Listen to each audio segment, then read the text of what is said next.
Hey everybody, Matt here with another exciting episode of Let's Finish Savage in a long-running series. Episode 1 was, November? So sorry for the lack of these, and the lack of general news posts across everything. The Kickstarter, the blogs, the usual locations. It's been pretty much a constant grind to get the game to this place where it is now, and I've never been good at striking a balance between working on the thing and just kind of going in deep, going extreme with it, and keeping up with news posts and things like that. So apologies for that. But just like the title of Let's Finish Savage Episode 2 not so much implies, but sticks right in your face there. The game is out now in early access, and at this point it's been out for about 2 weeks, just about 2 weeks. Tomorrow it'll be 2 weeks. And so far, I've gotten a very good response from people, a lot of good feedback. And I was very unsure about doing early access once upon a time, but I started to change my mind when some very kind people started to ask me to do an early access. And I kind of stayed stubborn for a while, but the more research I did, the more it was made apparent to me that you could get some extra visibility on the project that you wouldn't get otherwise. Just in general, the extra help is greatly appreciated. And getting an influx of people playing the game and letting me know what they think, what sort of issues they run into and everything has been extremely valuable. Speaking of which, thank you very much if you've picked up the game on Steam. If you've been a Kickstarter backer, if you were an early adopter, any of that stuff, thank you very much. The feedback, the bug reports, all the criticisms, the stuff is going to help me turn Savage into a much better game. And the support in general has frankly it's floored me, and it's very surreal. It was very surreal to push the button, even if it is early access. It was really kind of strange to push the launch button on August 30th. But so thanks for hanging out if you were there for that.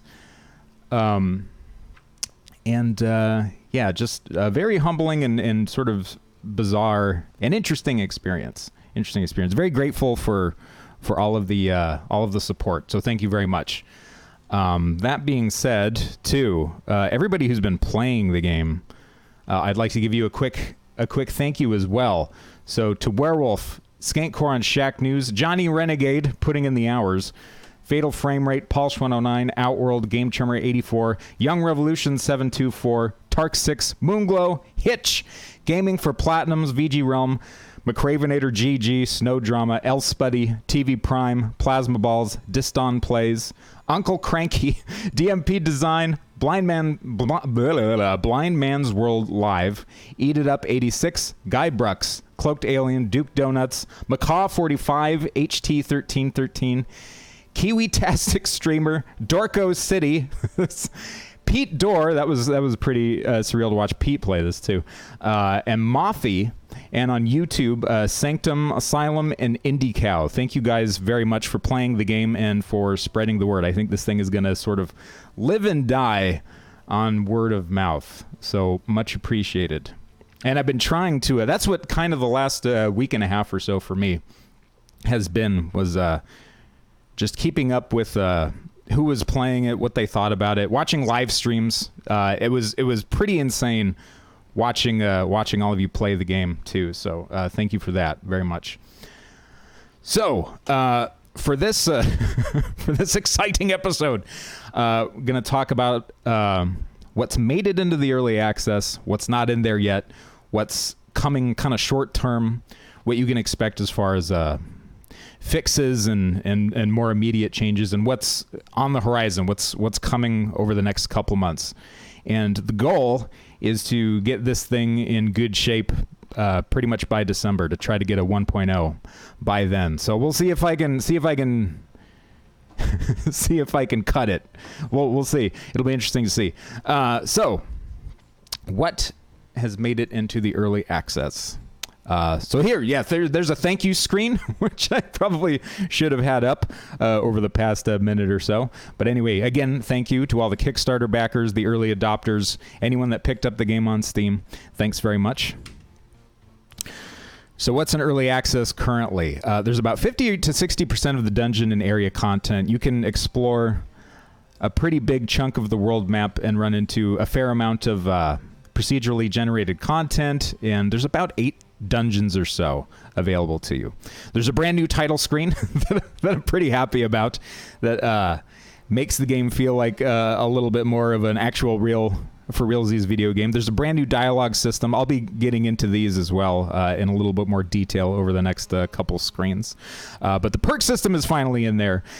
So when you level up any item in the game, whether that's a weapon, a shield, armor, or a consumable, you can level them up to a max level of about 3, and you then unlock a permanent perk. Usually appropriate to the category of the item. There's alchemy and cooking in the game now, and I've added recipes for alchemy and cooking. Lots of new materials and consumables and ingredients to facilitate your adventures, throwing things into a cauldron, and just general polish and a lot of bug fixes. Here is the new title screen that we can sit through and watch for a little bit. There's also a few new sound effects that I added to this thing as well, and yeah, just a general production value increase, I guess, to let you know what you're playing is indeed Savage. Savage the Shroud of Ghosten. All right, so the new dialogue system. I finally went and did what every good video game developer should do, I guess. I did what's called 9-slicing the user interface element for the dialogue screens, and yeah, that just hadn't been in there before. The background or the window that I'd been using to draw the dialogue instances was all sort of one size fits all, so it felt very kind of restrictive, and you could kind of tell when you were playing the game and everything too, and it was sort of awkwardly sort of stuck to a very static position on the screen. But now it's a lot more dynamic. It will automatically center itself horizontally based on the content of the dialogue window, so like the string width and everything is taken into consideration when drawing it. As well, you have a new response window that gets drawn beneath a set of dialogue of my choosing. So you now have context when you're picking a reply, and you can have up to 11 replies now too. I don't think I'll ever have that many in a window, but just in case, it's nice to have a big beefy maximum that I can use to draw from there. In addition to new everything new that's getting drawn to the screen when you're talking to an NPC. There, each dialogue response line can either be a plain vanilla flavored one, or it can be a skill check, and it can correspond to one of the 3 major stats that your character has across might, resolve, and cunning. Also, in rare cases, favor as well. And when you pick one of these, there's a certain score that you need to beat in order for that dialogue to succeed or to fail. So there's branching situations there as well. So the new perk system and perk user interface. For a long time, so you had this little tab here in the inventory section, and it didn't draw anything, and it drew like some lines that were all sort of all over the place and just kind of garbage. But now there are all these different categories across the different weapon types in the game, weapon categories, and armor, shields, consumables, materials that you use for crafting, and things like that. And when you max one of those items out, if you get it up to level 3 and you then max it out, that's considered mastered, and then you unlock either a permanent perk that relates directly to the category of the thing that you leveled up. So eating enough raw meat might improve your metabolism and give you what's called a cast iron stomach or something like that, so that anytime you eat raw or potentially hazardous ingredients, you won't get any or as much poison buildup, for example. So there's some of it going on in here. You've got your exciting combat sequence You hack the guy's head off. You level up your hatchet, your flint hatchet there to level 3, and you master it. And now, if you navigate down to the into items, go to the skills or the perks tab, go to axes. It gives you the little the icon there that's now isn't grayed out anymore, and it gives you some information about what exactly the perk does. And some of them are going to be just like little boosts to maybe you'll unlock an essence orb out of it or something, or it'll be a categorically specific thing, like a pole arm will now do extra damage with all pole arms, or it'll increase one of your base stats, and they're all permanent as well. So you get to keep them forever and ever, regardless of the weapon, the state of the weapon that you unlocked the perk with or from. Cooking and alchemy are now in the game as well. Right now, the only place to do it is through a talking to an NPC, but eventually you'll get the tools to access cauldrons yourself and do the cooking yourself and not have to pay an NPC to do it. So here's a little bit of the flow of the system. You throw ingredients in either one or all three of these boxes here.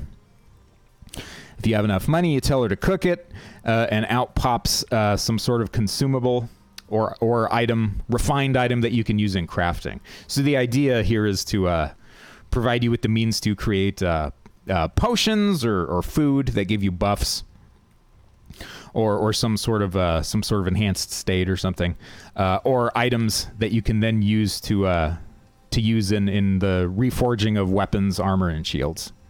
So something maybe like a little bit more rare that you can only get through cooking and alchemy. And here's a spread of all of the new consumables and materials that are available to you in the game.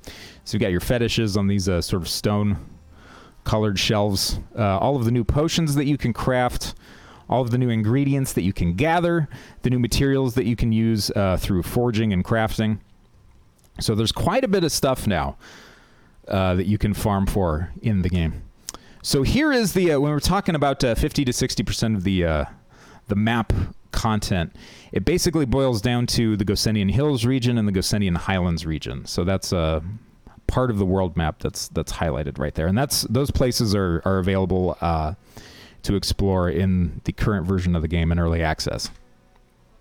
So what's coming in the near future? What's on the horizon? So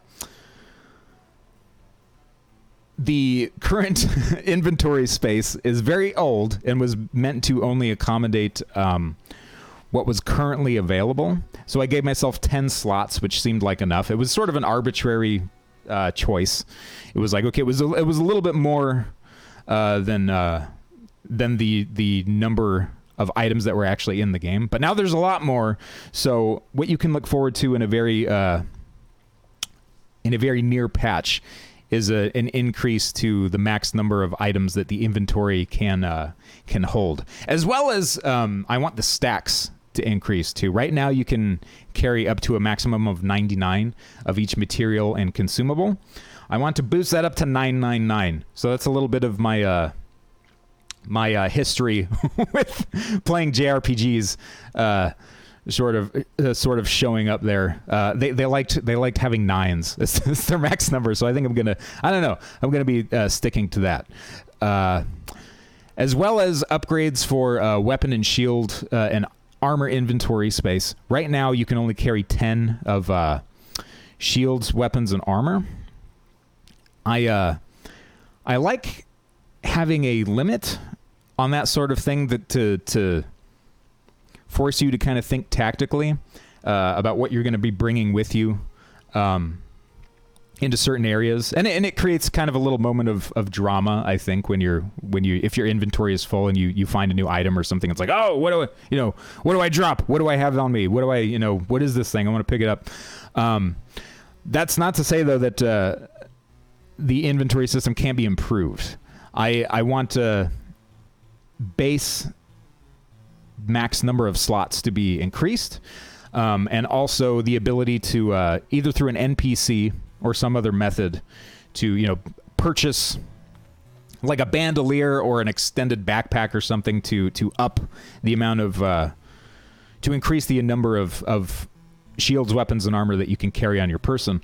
I would also like to include a player stash, like a player storage box or something that has an infinite amount of space that you can dump things into that you don't want to carry around with you. So you can go back to them and use them in crafting, or go back to a you may not be playing as a character that uses many daggers or anything, but you might just want to go back for completionist's sake, and max out, or master out all the weapons that you haven't yet. So I want to include some kind of player storage to facilitate that, and a map system as well. And what I'm thinking is they're going to be region specific and area specific. So if you go into the mining prison, for example, you will only see a map that shows you sort of the basic sort of room content of that area in a sort of a very Metroid or Zelda style way, where the whole map might not be available to you unless you find one or you buy one from a vendor.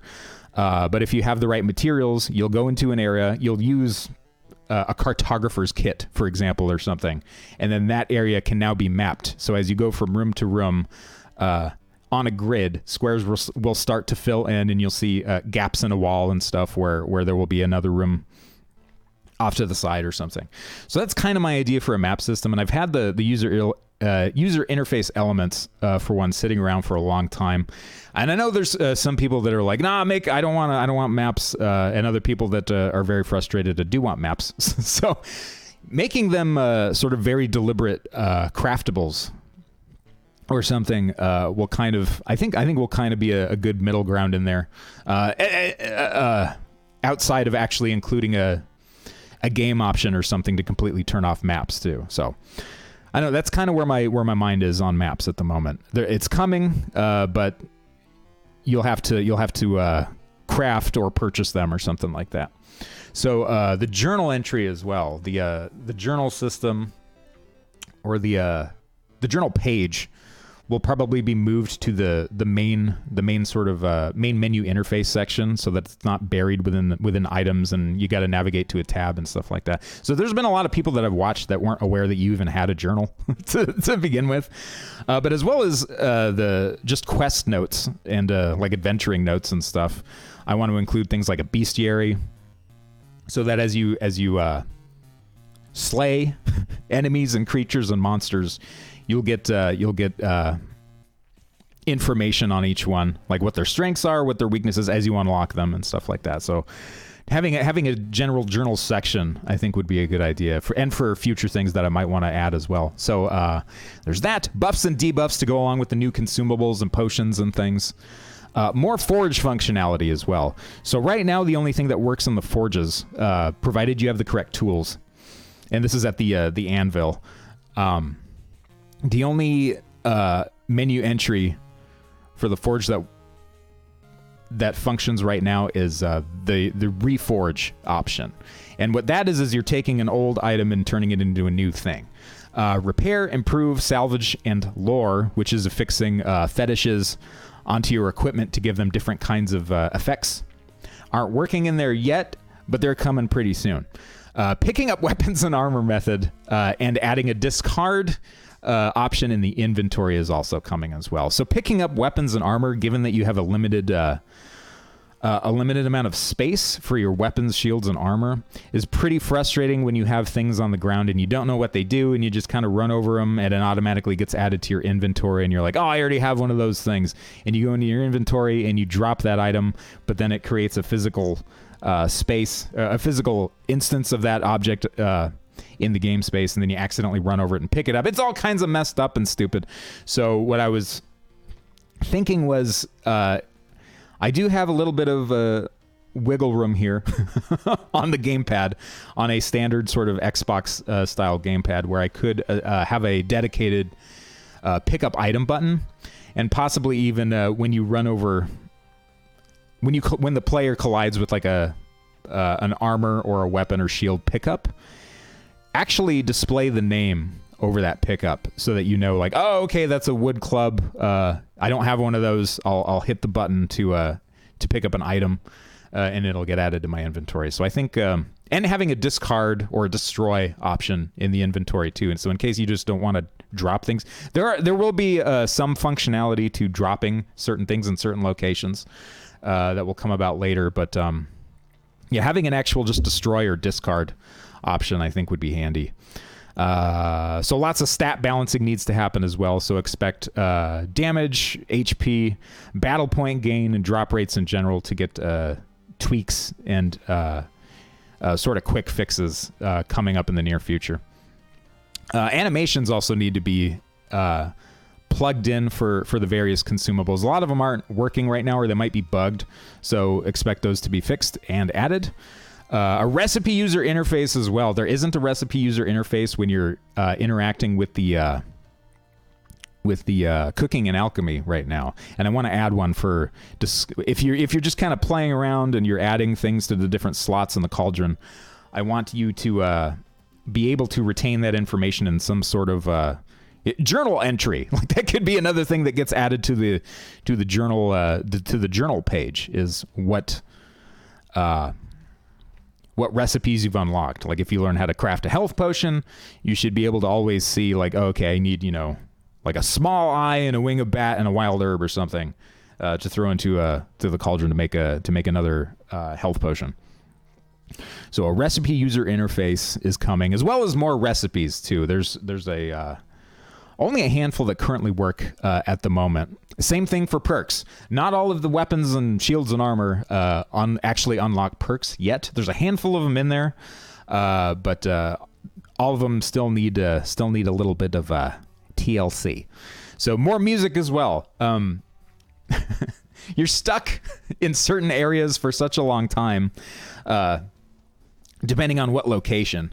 Potentially you're in there for a while, and hopefully that's remedied a little bit with a map system. But listening to the same track over and over and over again can get old, so I want to be adding some more music and like a music table for certain areas to draw from and cycle tracks and stuff. So expect more music. So between smaller updates and fixes and stuff, and some of the larger content packs that are coming, either between those or included in some of them, here are some things that I want to add just kind of in general across the rest of early access. And that's more rooms and layouts for randomly generated encounters and scenarios on the world map. As well as, of course, more towns and villages, more NPCs to populate said towns and villages, quests and storylines to go along with them as well. More gear. certain categories of gear are lacking right now, especially two-handed weapons and daggers, whips as well, things like that. The oceans and water need more monsters, as well as access to ship travel as well. We need more aerial monsters as well, more airborne monsters to infuriate everybody, and bigger baddies too. Most enemies in the game world are generally player size, if not a little bit bigger, sometimes smaller. I want some more screen real estate, just kind of packed with menacing pixels, and future proofing for save files as well. There are, for example, like perks. You might have a save file where you've mastered a series of weapons or something, but you haven't unlocked that perk yet because the code isn't hooked up that way yet or something. I want to make sure that when a new patch is out, I'll do my best to make sure that save files sort of retain their relevance. But of course, certain updates might make for a volatile save. So be prepared to either delete your save or have the saves wiped. But I plan on working toward future-proofing save files, so that's not an uncommon occurrence. So anyway, so those are the more granular sort of things that are going to wind up in the game. The big picture items, the big guys here, the bigger content packs are going to include Volenheim, which is the northeastern area where you're going to get enemies like frost giants, big ol' verms, and the warlike Volknir, which are C rating menacing, big buff, brutal warrior types. The red steppe to the south, which if you've played through the introductory dungeon, you'll have gotten a little bit of lore there from King Losek and Hem.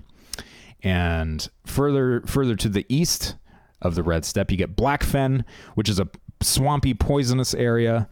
And then to the west of that is Dunholm, arid and barren hellscape of desert.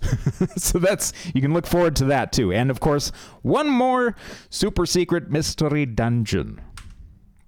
So this is what the rest of the world map will look like, sort of filled out. So you've got Volenheim up there to the northeast, Blackfen, which is the spooky, swampy, poisony sort of area, the red steppe, which is a nice big kind of open area, and then the desert area, which is Dunholm. And here's a little bit of some level sketching and concept art, as well as some of the beginning steps for creating the area assets for Volenheim there to the left. And there's a completed Volenheim tile set right there with some of the assets actually compared to the player sprite and an enemy sprite in there and stuff. And I talked a little bit about wanting more aquatic-based enemies, so here's one of them. This guy will be a menace to you, hopefully, in the coming months. And some more concept art for specifically Dunholm and in the red steppe regions there in the lower left. And concept art and sketches and stuff in the background for enemies and area art and stuff like that. And so now let's get into some of the patch notes for what was actually included in the early access, because I didn't do a news post or a patch notes release for what actually made it into the early access. But we're playing catch up now. So if you I don't know, if you're having trouble sleeping, this part of the video might lull you into a stupor. So look forward to that, or just get a sandwich or get strapped in, get comfortable, and we'll go through everything that was included in the patch notes for early access. So currently in the game, what was fixed was giving Morth ore if you only had one ore to give. Losek's dialogue now triggers automatically. That was a thing too, where people didn't realize that there were NPCs or friendlies in the game, so they just tear right through and kill some of the NPCs, and they wouldn't realize that they started out potentially neutral or even friendly. So now at least you're given a little bit of warning ahead of time before you want to go on a murderous rampage, which you can do in the game if you want to. There was a problem with picking up Galvik's remains and the info for it drawing twice to the screen. Fixed that. Fixed Hem dialogues crashing the game if he was sad. Fixed Grethelda not remembering if you spoke to her or not. Same thing with Railhast, the woodsman in the border village. The blacksmith was crashing the game if you chose a certain dialogue response. Fixed NPC dialogue in general, remaining after the owning NPC was either made hostile or killed. We added alchemy and cooking. We went over that a little bit. New title screen with new images and sound effects to make you feel like this is an excellent video game. Fixes to green arrows in the UI comparison windows as well. They used to be kind of janky and didn't look that great, so I gave them another pass. I 9-sliced the user interface dialogues to allow for dynamic window sizes. I'm going to use those to kind of gussy up the current parchment style user interfaces in general. I think they could use with a little bit of a visual upgrade. And I've got them all now in the dialogue window, so why not go back over everything just to kind of unify the way everything looks, and to just make them look a little bit better as well. So Maganok also was not spawning and crashing the game if you decided to go left at the burning village sequence. Completely rewrote and fixed the logic for the dialogue system. You guys saw a little bit of that earlier. Sped up the disclaimer at game start. You can now skip through it as well without having to wait for it to slowly fade in. Yeah, and a brand new dialogue window to display multiple choices. We went over that a little bit too. New dialogue choices for skill checks across might, resolve, cunning, and favor. Dialogue system now allows up to 11 choices. This one goes up to 11. Fixed a bug where the shift key would show up. I got a typo in there. Would show up as the A key when remapping controls. So if you noticed some jank there, hopefully that's been fixed for you. Oh, I also updated the mouse sprites for the user interface. They used to be kind of confusing and they didn't look that great. So now there's a little bit more of a identifiable mouse kind of cursor or image that shows you like a left click, a right click, and a middle mouse button that are all highlighted, and they just make a little bit more sense. There's a new typewriter dialogue sound effect as well for when characters are talking, to capture that crusty old video game feel. And it can also be pitch shifted, so if you're talking to a bigger, scarier looking dude or something, he'll have a lower pitched dialogue noise. New success dialogue skill check sound effect, as well as a failure one. That one was kind of fun. I was running around with a D20 on different surfaces of the apartment and rolling it to see what created the most satisfying sound. And I finally landed on a couple that worked, and I kind of blended them together. Fixed falling hazards, crashing the game if colliding with the player's shield. If randomly, in rare occasions, the player didn't exist. Fixed several vendor bugs where values were not rounding correctly, causing other issues when interacting with shops, specifically crafting and alchemy, so a lot of that has been cleaned up as well. Certain NPC dialogue sets updated with optional skill check entries. So yeah, some of the current storylines and dialogue sequences have some of those skill check options implemented. There's lots of new materials. There are potions and consumables to use in a variety of ways, but I still have to update the game with buffs and debuffs and things like that. New recipes for alchemy and cooking. Better gear info and comparison screen with stat icons showing scaling effects and requirements for your stats. And same goes for vendor screens. So the comparison screens that pop up when you're in the equip screen or in a shopping window. We're covering up parts of the of what your actual stats were. So, for example, if something required some cunning, some of the windows were too big and they covered up cunning and favor. So you wouldn't have been able to see what your actual score was. The windows have been condensed to show scaling across might, resolve, cunning, and favor. Favor's kind of rare, but it's in there as well. It used to be where the words for the stats were written out, but now there's corresponding icons that take up much less space, and I think it's just a little tidier as well. Fixed a bug where vendor screens were... Oops. Another typo. Drawing player inventory information in both buy and sell modes. So if you were scrolling through a vendor's list of wares, the actual information window that showed up might have been corresponding to your inventory instead. So that got very confusing, but I eventually tracked that down and fixed it. Fixed a bug where if you were equipped with a shield in the intro and viewed the prison capture sequence, the game would crash, loading the main character into the cell. That's been fixed. So if you noticed the game crashing during that sequence, that's been cleaned up. New shield revamped hits system with visible shield hit bar on the HUD. So this is pretty fun. Shields used to have a hit value, but it wasn't really working 100%. And the hits represented the amount of collisions a shield could take before it couldn't block anything else. You also didn't have an actual stun state as the player character. You just had a hurt state. So anytime you took damage, you'd kind of get some knockback, and your player hurt animation would play out, and then you'd be invincible afterward. But now there's actually a stun state that you can get into without actually taking any damage. So, for example, if your shield takes one hit too many before the shield bar recharges, you'll get set into a stun state that plays the little animation, and then your shield bar will start to fill back up again. In the better the shield, generally speaking, the more hits it can sustain in combat before you need to lower your guard and let your shield bar sort of refill. And that's now present in the HUD and the user interface and everything.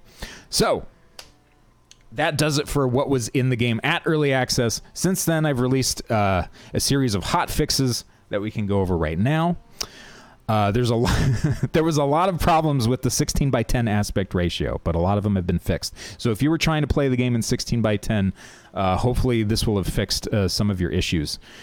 So we fixed a 16:10 aspect ratio crashing the game when starting a new game in the name entry screen. So if you went into the options screen and switched to 16:10 and then started a new game, you would have noticed that the game crashed completely. So that's been fixed. Fixed parallax layers and background layers drawing correctly for 16:10. There was a problem with like a 32:32 repeatable area where you could see there was a gap in backgrounds and in the parallax layers since the game screen was essentially, or the game view was essentially taller. But I fixed that and adjusted things if you decide to play in 16:10. There was some visual jank in 16:10 as well that was fixed. Also, going outside of room boundaries. So in the game, there's a compass object in each room that tells the game if there's a room that's connected to the top, the left, right, or the bottom. And when the player object goes outside the bounds, it sends you to whatever room is assigned to that sort of next slot. What would happen is, let's say you jumped too high or something, or you exploited like a high jump with a backdash jump or something, or you jumped off of an enemy's head and you crossed the screen border to the north. If there was no room assigned up there, the game would crash. That's been fixed. What will happen now is you just fall back down into the screen. Fixed a mouse cursor position issue with menus when the game is running in 16:10 mode. Fixed scaling and tile drawing issues in 16:10. So as you can see, there's a lot of 16:10 stuff that's been cleaned up. Fixed drawing water effects in the video options menu. So if your game was crashing because the water effects were turned on and your version of DirectX wasn't up to date, the game would crash if you were turning on and off water effects. So I made it so that the water effects aren't actually drawing in the options screen. I thought it was cool. At first it was like, oh, you can see what it does. But there are some problems associated with that, so I just turned that off. Fixed eating and drinking consumables from the items menu, soft locking the player. So as opposed to having a consumable equipped to your sub slot or your sort of your hot bar, I guess, you could go into the menu, eat or drink a consumable, or select the use command from the context menu within your inventory. Loading the game back into the play space, the 2D action sequence would soft lock the player into just eating the item forever and ever. But that's been fixed, as far as I can tell. So, throwing dirks and throwing axes and ranged weapons in general have been pretty broken under certain uncommon conditions. So you could get yourself into a situation where you were picking up either 0 dirks and 0 hurlbats, or the throwing axe weapons, or get it so that you had a negative value equipped to your sub slot and sitting in your inventory, but you could still throw them, and the negative value would get closer to 0. It's very weird, but it's all been fixed as far as I can tell. I also removed ship docks. So if you managed to play a ways out, a ways into the game, and you saw some docks on the overworld map, you could go and interact with them, and you'd toggle ship travel, which was unintentional.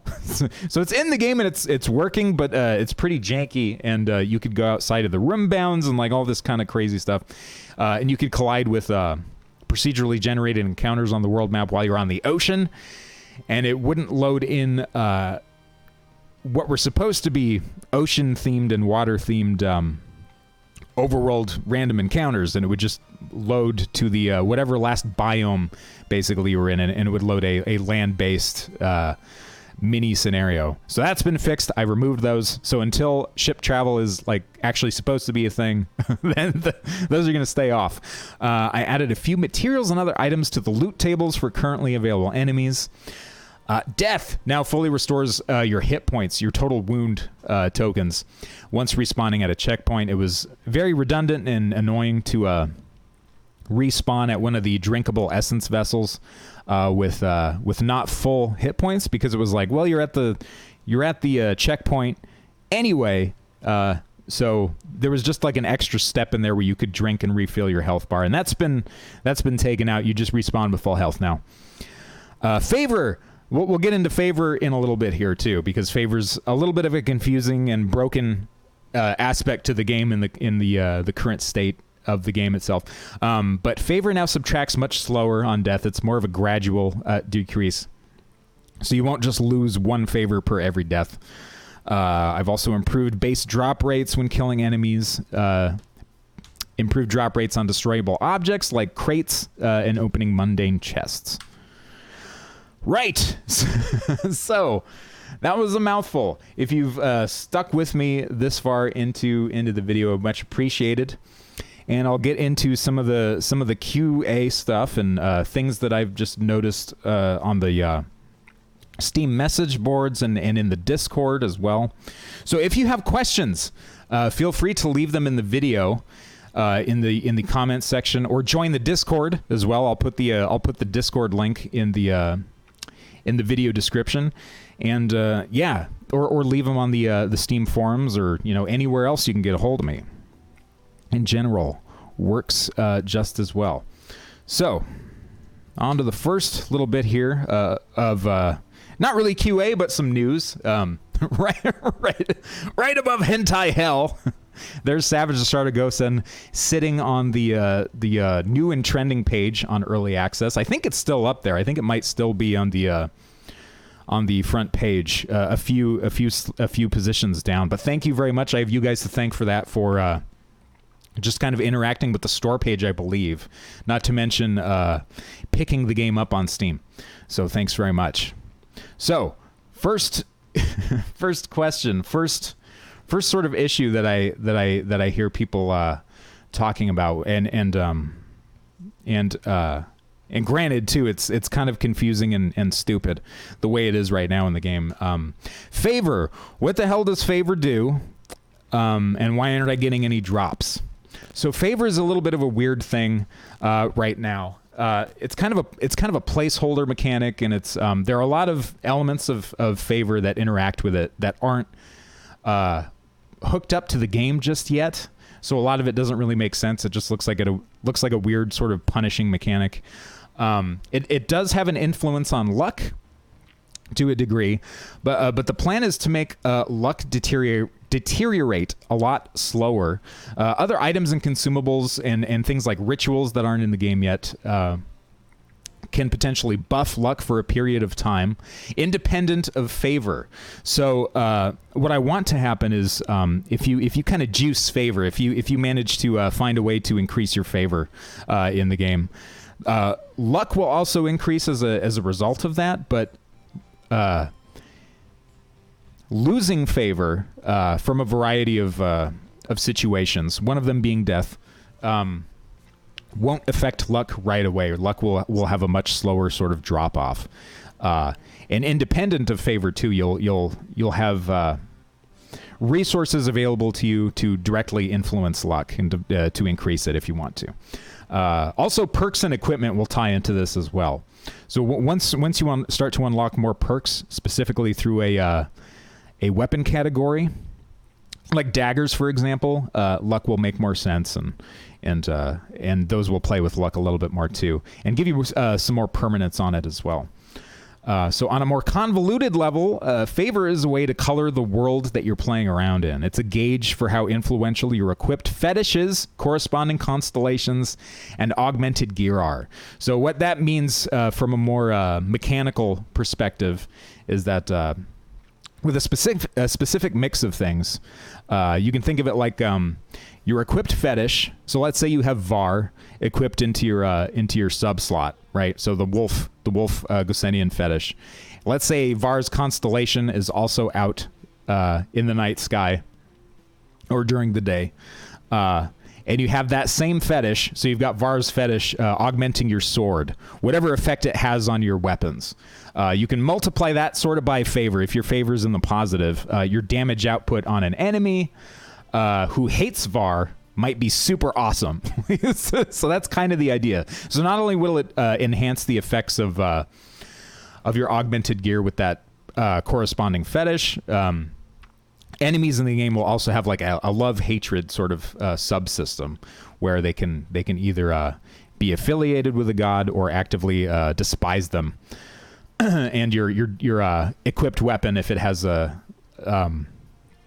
their hated god's favor equipped to it or something, will do more damage. So there's that from a more solid mechanical point of view. It's also going to affect loot tables, random encounters, and what rooms are randomly pulled from the available pool of rooms, whether they're rare or common. It'll affect creature and enemy spawns in those rooms, and in some of the handmade rooms too, depending on like things like time of day and stuff, and what scenarios. I plan to have scenarios that can only be accessed via the randomized overworld encounters. So it'll kind of draw from stuff like that too. So maybe you might run into some cultists or something that you can interact with that might follow a particular god. Like his constellation is out in the sky and your favor is at... It could be negative too. It could be either negative or positive, and that will kind of affect what happens to you in the randomized elements of the game world. And even NPC interactions too. There might be an NPC that loves or hates like a particular god, and an additional, sequence of lines of dialogues will open up with that NPC. And here's something too that was interesting that was brought up in chat by a viewer while I was live streaming in Twitch.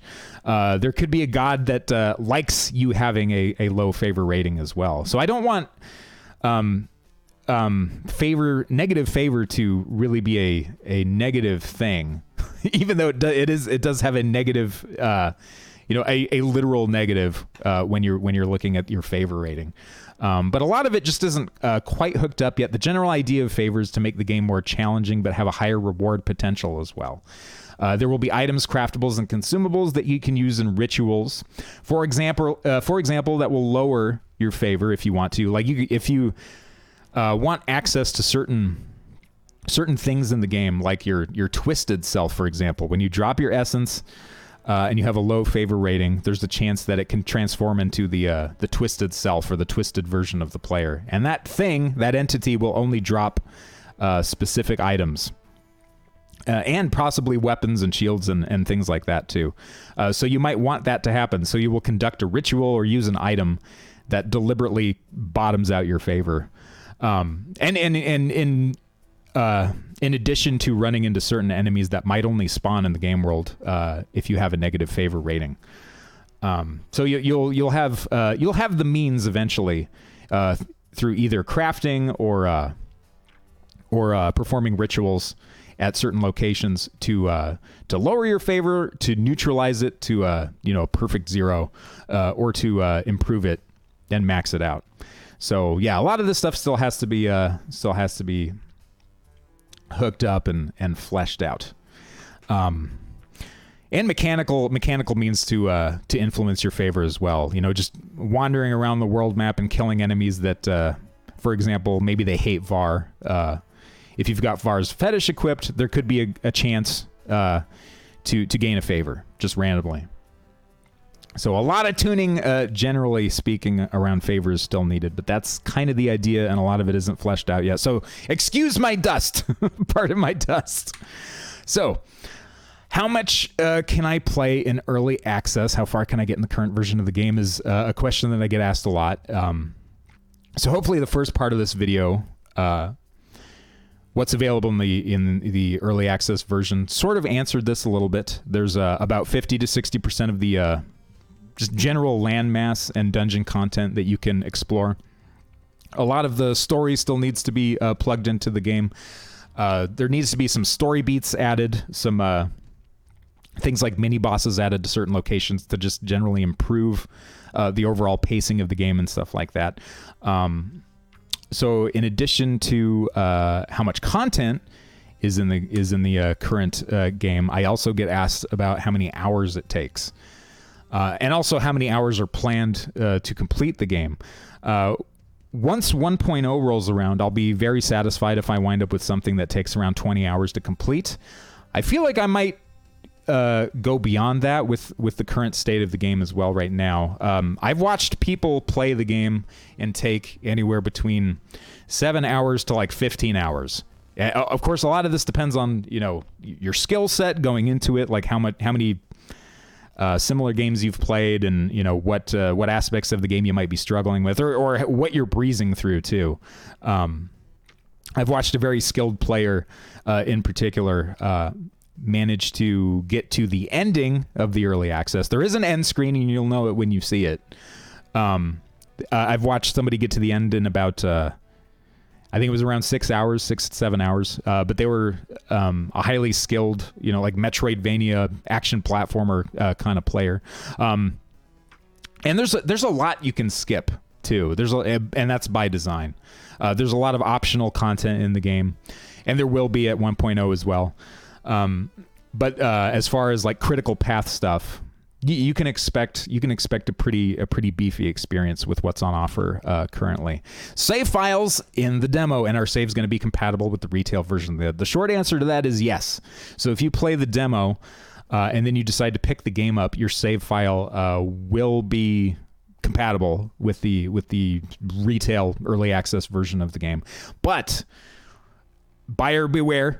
This comes with the warning that save files could potentially wind up being kind of volatile because I make some mistake or something, or some mechanic breaks or some update breaks a save file or something. But I want to mostly leave that in the player's hands in general. But if there's an issue that I'm made aware of across updates, I'll do my best to let you guys know. It's like, hey, if you keep your saves around for this, things might get a little weird.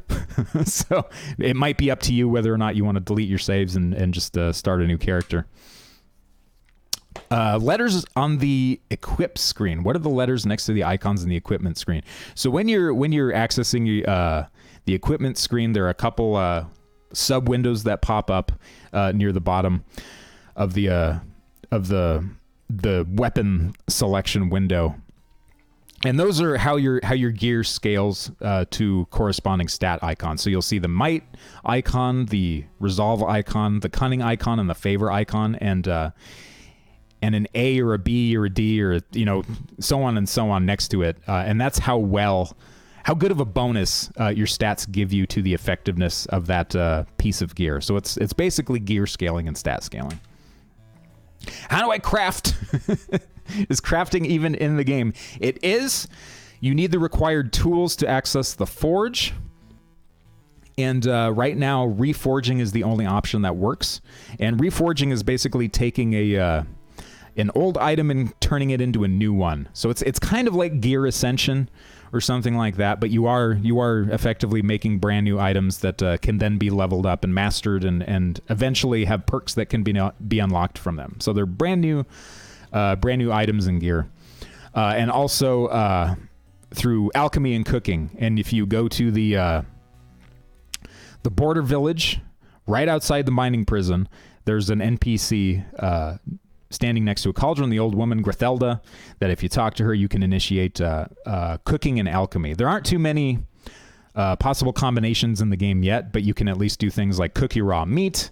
I think there are a couple consumables that you can make, but more surrounding cooking and alchemy and recipes and stuff is coming here pretty soon. I am lost. Help.